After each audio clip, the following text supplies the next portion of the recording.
Hello दोस्तों, this is Sachin Bansal from Eduflix और आज हम लोग बात करने वाले हैं पॉलिटिकल पार्टीज चैप्टर का एक बहुत ही इंपॉर्टेंट टॉपिक जिसका नाम है रिफॉर्म्स टू पॉलिटिकल पार्टीज। यानी क्या क्या हम लोग रिफॉर्म ला सकते हैं, क्या क्या बदलाव ला सकते हैं हमारी पॉलिटिकल पार्टीज में। आप लोगों ने लास्ट वीडियो में देखा होगा कि पॉलिटिकल पार्टीज के सामने आज के समय में बहुत सारे चैलेंजेस हैं। तो इन चैलेंजेस से निपटने के लिए कौन कौन से ऐसे तरीके हैं जिनका हम इस्तेमाल कर सकते हैं। तो इस वीडियो को दो पार्ट में मैंने डिवाइड किया हुआ है। पहले तो मैं आपको ये बताने वाला हूं कि कौन कौन से ऐसे तरीके हैं जो हम अभी तक अपना चुके हैं, और दूसरा मैंने इसमें यह बताने की कोशिश की है कि कौन कौन से ऐसे तरीके हैं जो हम अपना सकते हैं। यानी कुछ सजेशन हैं और कुछ चीज़ें ऐसी हैं जो हम अपना चुके हैं और जिसके हमें पॉजिटिव रिजल्ट देखने को मिले हैं। तो आइए इस वीडियो को शुरू करते हैं। तो सबसे पहले हमारे पास क्या है, recent effort of the reform. यानी आज के टाइम तक हम लोगों ने जो जो चीजें अपने रिफॉर्म्स के लिए की, यानी पॉलिटिकल पार्टी के रिफॉर्म के लिए की हैं। तो देखिए क्या क्या है। The constitution was amended to prevent elected MLA and MP from changing parties. देखिए पहले के टाइम में क्या होता था ना, कोई एक पर्सन है, वो किसी पॉलिटिकल पार्टी से इलेक्शन लड़ा, इलेक्शन लड़ने के बाद इलेक्शन जीत गया। अब इलेक्शन जीतने के बाद या तो एमएलए बना होगा या एमपी बना होगा। एमएलए या एमपी बनने के बाद वो क्या करता है, वो थोड़े से लालच के चक्कर में, कभी कभार पैसे के चक्कर में, कभी कभार किसी और वजहों से, अपने निजी लालच की वजह से वो दूसरी पार्टी में चले जाते हैं जीतने के बाद। अब देखिए, जिस पार्टी से वो खड़ा हुआ होगा उस पार्टी ने क्या कुछ नहीं किया होगा उसके लिए, उसका प्रचार भी किया होगा, उसको पैसे भी दिए होंगे, उसके नाम के लिए बहुत सारे लीडर्स आए होंगे जिन्होंने स्पीच दी होंगी। तो सब चीज़ें क्या हो जाती हैं, बर्बाद हो जाती हैं। इस चीज़ को रोकने के लिए हमारे देश में लाया गया एंटी डिफेक्शन कानून। क्या लाया गया, एंटी डिफेक्शन लॉ। ये लॉ क्या था, एंटी डिफेक्शन लॉ क्या था। देखिए, किसी एमएलए या एमपी का एक पार्टी से दूसरी पार्टी में जाना डिफेक्शन कहलाता है, ठीक है। तो एंटी डिफेक्शन कानून ये कहता था कि एक बार अगर आप किसी पॉलिटिकल पार्टी से जीत गए तो जीतने के अगले 5 साल तक, यानी जब तक आप एमएलए या एमपी रहते हैं, आप पॉलिटिकल पार्टी को चेंज नहीं कर सकते। आप पॉलिटिकल पार्टी को चेंज नहीं कर, जीतने से पहले जितनी मर्जी बार चेंज करो, चाहे सुबह कोई और करो, शाम को कोई और करो, बट एक बार अगर आप जीत गए तो आप ऐसा नहीं कर सकते। ये जो कानून है ये हमारे देश में लाया गया था राजीव गांधी की जब सरकार थी, राजीव गांधी प्रधानमंत्री थे, उस टाइम पे लाया गया था। और इसकी वजह से आज के टाइम में काफ़ी चीज़ों में सुधार आया है। हाँ, अभी भी ऐसा होता है कि बहुत सारे जो एमएलए हैं या एमपी है वो दूसरी टेक्निक्स का इस्तेमाल करके पार्टी चेंज कर लेते हैं। लेकिन ये जो पहले के टाइम में ऐसा होता था ना, सुबह एक पर्सन किसी पार्टी में है, शाम को दूसरी पार्टी में आ गया, रात को उसने तीसरी पार्टी चेंज कर ली, उस पर अब काफ़ी लगाम लगी है। तो ये तो हो गया भाई पहला एफर्ट। दूसरी हम लोगों ने क्या कोशिश की, दूसरा सुप्रीम कोर्ट ने एक मैंडेटरी कर दी एक चीज़। क्या मैंडेटरी कर दिया, सुप्रीम कोर्ट ने कहा कि भाई जो भी आदमी आज के बाद से इलेक्शन लड़ेगा उसे एफिडेविट सबमिट करना पड़ेगा। अब भैया एफिडेविट क्या होता है, ये जो एफिडेविट है ये एक लीगल पेपर होता है। यानी इस पे आप जो भी लिखोगे वो गलत नहीं लिख सकते। अगर आपने गलत लिखा तो पुलिस पकड़ के ले जाएगी, यानी कि इस पे गलत लिखना इलीगल है, ठीक है जी।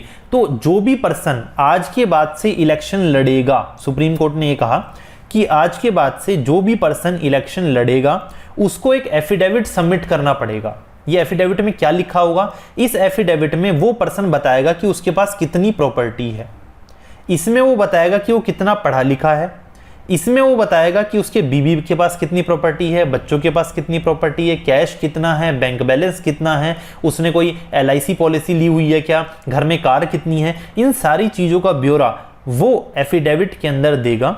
और इसके अलावा अगर उसके ऊपर कोई क्रिमिनल केस चल रहा है किसी भी कोर्ट में हिंदुस्तान के, उस केस के बारे में वो उसमें साफ साफ बताएगा और उसके अंदर वो झूठ नहीं बोल सकता किसी भी तरीके से। तो भाई ये बहुत ज़्यादा इंपॉर्टेंट स्टेप था।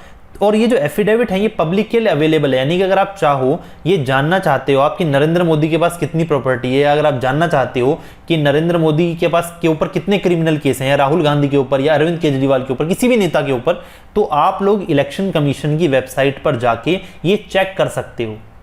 उन्होंने खुद अपना एफिडेविट साइन करके दिया हुआ है कि उनके पास कितनी प्रॉपर्टी है, कितना पैसा है, कितने क्रिमिनल केसेस हैं, एवरीथिंग।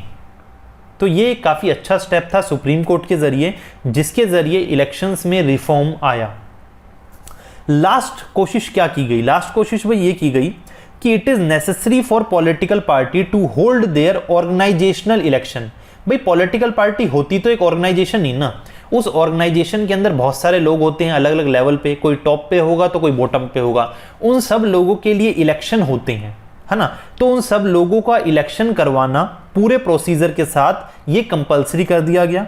और इसके अलावा हर पॉलिटिकल पार्टी अपनी इनकम टैक्स रिटर्न सबमिट करेगी कि भाई उसने पिछले साल कितना इनकम टैक्स दिया, अब आने वाले साल वो इनकम टैक्स भरेंगे तो फिर आगे का इनकम टैक्स का ब्यूरो शो करेंगे किसके सामने, इलेक्शन कमीशन के सामने। ये कंपलसरी है, ठीक है जी, ताकि ये पता चल सके कि जो पॉलिटिकल पार्टी है वो किसी तरह का पैसे का घपला नहीं कर रही।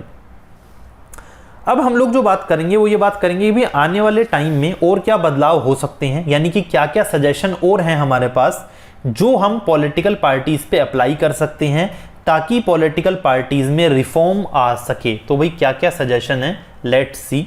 सबसे पहले तो क्या लिखा है, a law should be made to regulate the internal affair of the political parties.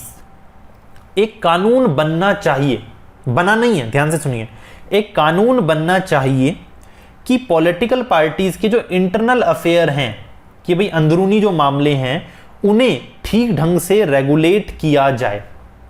आज के टाइम में क्या होता है, आपस में लड़ाई होती है, झगड़े होते हैं, फिर वो मैटर जो है कोर्ट में चला जाता है। तो इससे बेटर है कि वो जितने भी मैटर हैं वो सब पॉलिटिकल पार्टी की इंटरनल कमेटी के जरिए ही सॉल्व कर दिए जाएं, उन्हें ठीक ढंग से रेगुलेट किया जाए, ठीक है। जैसे पॉलिटिकल पार्टी में जितने भी उनके लोग हैं उनकी लिस्ट बनाना कि भाई कितने लोग हैं हमारे पास, उन सबके रजिस्टर को मेंटेन करना, और जितने भी इंटरनल काम होते हैं पॉलिटिकल पार्टी में वो सारे काम जो है वो ठीक ढंग से करे जाएं, इसके ऊपर एक कानून बनना चाहिए।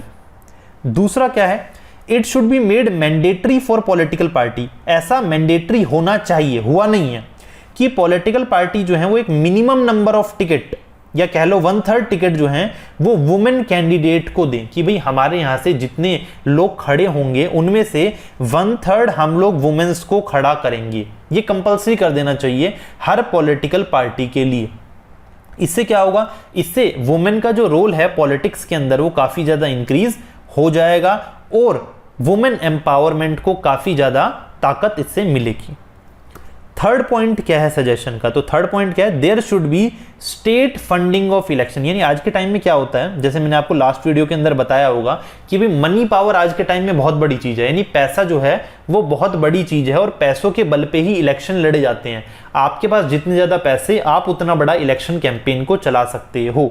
तो इसको रोकने के लिए क्या किया जाए, इसको रोकने के लिए ये करो कि भाई जितने भी लोग इलेक्शन में खड़े हो रहे हैं हर किसी को पैसा सरकार देगी, कि भाई सरकार पैसा देगी, स्टेट यानी सरकार पैसा देगी और सरकार कहेगी भाई मैंने सबको इतने इतने पैसे दिए, अब इस पैसों से आप इलेक्शन लड़ो, खुद का पैसा मत लगाओ। इससे क्या होगा, इससे जो गरीब लोग हैं अगर वो भी इलेक्शन लड़ना चाहते हैं तो इलेक्शन लड़ सकते हैं। इससे जो इलेक्शन में फिजूल खर्ची होती है उस पर बैन लग सकता है। इससे जो मनी पावर चलती है इलेक्शन के अंदर उस मनी पावर को रोका जा सकता है। तो भाई ये 3 सजेशन हैं, जो सजेशन पता नहीं कब लागू किए जाएंगे या कब अपनाए जाएंगे, इनके बारे में बातचीत चलती रहती है टीवी चैनल्स के जरिए, न्यूज़ चैनल्स के जरिए, बट अभी तक इन्हें इम्प्लीमेंट नहीं किया गया है। लेट्स सी कब तक ये इम्प्लीमेंट होते हैं। तो भाई आई होप आप लोगों को ये टॉपिक अच्छे से समझ में आ गया होगा। अगर फिर भी नहीं आया तो मुझे कमेंट सेक्शन में आप लोग बता सकते हो कि कहाँ पर आपको ये टॉपिक नहीं समझ आया। इस टॉपिक को मैं आपको और अच्छे से समझाने की कोशिश करूंगा। बट अगर आपको ये टॉपिक अच्छे से समझ में आ गया है तो फिर देरी किस बात की है, फटाफट कर दो वीडियो को लाइक और चैनल को कर दो सब्सक्राइब, ताकि आप लोगों की सारी पॉलिटिकल साइंस और सोशल साइंस की जितनी भी वीडियोज़ हैं वो मैं आपको जल्द से जल्द प्रोवाइड कर सकूँ। So thank you very much for watching this video. This was Sachin Bansal signing off.